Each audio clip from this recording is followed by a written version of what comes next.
नमस्कार मु डॉक्टर निर्मल्य देव प्रधान मु Bagchi Shri Shankara cancer centre and research institute रे पेडियाट्रिक ऑन्कोलॉजी डिपार्टमेंट रे कंसल्टेंट अच्छी आम यूनिट रे आमे पिला जन्म होबा ठारू 18 वर्ष पर्यंत होउथबा समस्त प्रकार कर्कट रोग एवं पिलांकरे देखा जाउथबा रक्तजनित रोगर सबु प्रकार चिकित्सार व्यवस्था करिथाउ। एबे आम सेंटर रे आमे पिला मानकरे देखा जाउथबा सबुठारू साधारणतः जो कैंसर सबुठू अधिका देखा जाए ताहला ल्यूकेमिया ताहार चिकित्सा आरंभ होईछि। ता छड़ा पिला मानकरे देखा जाउथबा अन्यान्य सॉलिड ट्यूमर जेमती हमर हार्ड रे होउथबा कैंसर यूइंग सार्कोमा ओस्टियोसार्कोमा किंबा छोटो पिलांकर पेट रे देखा जाउथबा ट्यूमर जेमती किडनी ट्यूमर हला Wilms tumour liver tumour hepatoblastoma neuroblastoma ता छड़ा मांसपेशीर जो राब्डोमायल सार्कोमा ये सब चिकित्सार सबु किछि व्यवस्था अच्छी। ता छड़ा पिला मानकरे आ गोटे सॉलिड ट्यूमर बहुत कॉमन देखा जाए ता हला ब्रेन ट्यूमर तार सुविधा मध्य आमर हॉस्पिटल रे अच्छी। यह छड़ा आमर जो वार्डटी अच्छी एथिरे आमे भविष्य रे खूब शीघ्र बोन मेरो ट्रांसप्लांट मध्य आरंभ करिवार अच्छी। आम हॉस्पिटल रे एबे ब्लड बैंक आरंभ हो जाइछि।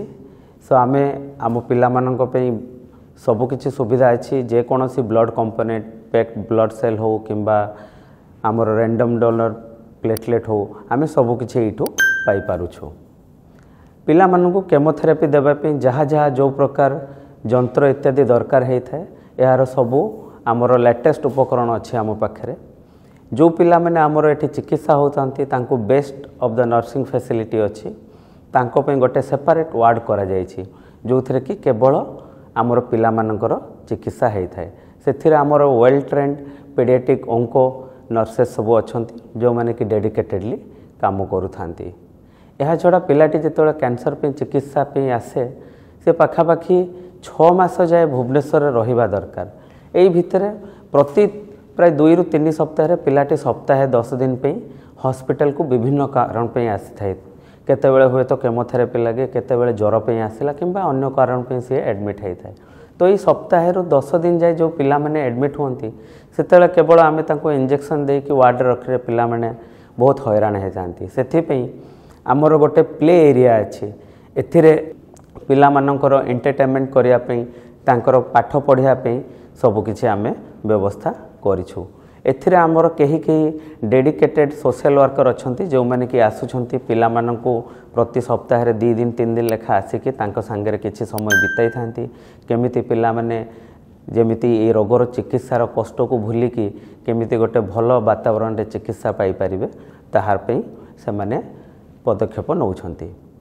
एहा छडा आमर हॉस्पिटल रे सबु प्रकार रो सर्जरी रो व्यवस्था रहिछि। आमर रेडिएशन ऑन्कोलॉजी रहिछि पिला मानकु मध्य रेडिएशन ऑन्कोलॉजी जदि निशारे दरकार हुए किंबा एनेस्थेसिया दरकार हुए तार सुविधा अछि किंबा नॉर्मल थिले तार भी व्यवस्था अछि। एहा छडा आमर सबु प्रकार रो लैब अछि। आमर हेमाटोलॉजी लैब अछि आमर एथिरे मोलेकुलर लैब अछि हिस्टोपैथोलॉजी लैब अछि आम हॉस्पिटल रेडियोलॉजी एवं न्यूक्लियर मेडिसिन भी अछि। आमे बागची श्री शंकरा कैंसर हॉस्पिटल रे जेबेठू शिशु मानक चिकित्सा आरंभ करिछु आमे देखिछु जे केवल ओडिशा किंबा भुवनेश्वर पिला आम पाखे चिकित्सा है नाहंती। आम पाखे पाखापाखी जिला दूर दूरांतर जो आमर कलाहांडी कंधमाल आउ बलांगीर सोनपुर मध्य बरगढ़ मध्य पिला आसी चिकित्सा होगी जाइछंती। एहा छड़ा किछि पिला एमिति भी अछंती जो माने कि आमर वेस्ट बेंगल झारखंड छत्तीसगढ़ मध्य से माने चिकित्सा पाइकी एबे जाइछंती। आ एई सब पिला माने मु कहया पे चाहिबी ए माने सब हेले आमर क्लास 7 8 9 10 रो पिला किछि किछि पिला अछंती जो माने कि से माने ए आमर फेब्रुआरी मास रे हेबा पे थिबा मैट्रिक परीक्षा रे मध्य से माने एबे देबा पे प्रस्तुत हेई सारछंती। सो आमे मेसेज देबा पे चाहूछु जे बागची श्री शंकरा कैंसर हॉस्पिटल रे पिला मानकर कर्कट रोगर चिकित्सा पे सबु प्रकार सुविधा उपलब्ध अछि एवं पेडियाट्रिक कैंसर किंबा आमर बाल्य कर्कट रोग भल हवा संभावना बहुत बेसी ताकू ठीक टाइम रे ठीक जगह रे भल भाव चिकित्सा करि पारले आमे मैक्सिमम नंबर ऑफ पिलांकू गोटे भल एवं क्यूरेबल लाइफ दे पारिबा।